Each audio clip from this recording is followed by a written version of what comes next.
Hey, this is Heather from the Renaissance English History Podcast, and this is your Tudor Minute for September the 21st. Today in 1578, Robert Dudley, Earl of Leicester, married Lettice Knollys. Ever since the death of his wife, Amy Robsart, under suspicious circumstances a decade and a half earlier, Dudley had been trying to convince Queen Elizabeth to marry him.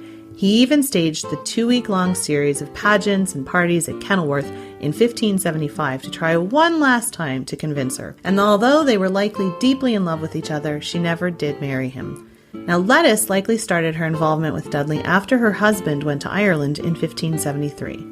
Lettice was a grandniece of Anne Boleyn and had been close to Queen Elizabeth since she was a child. She had married Walter Devereux, Viscount Hereford, when she was 17, and after he went to Ireland, there was scandalous talk of her and Robert Dudley. Then her husband died in Ireland of dysentery in 1576, and in 1578, she and Robert Dudley married in a private ceremony. When the Queen found out, she was furious, and she banished Lettice from court forever, and she called her a she-wolf. She never forgave Lettice for taking what she was unable to.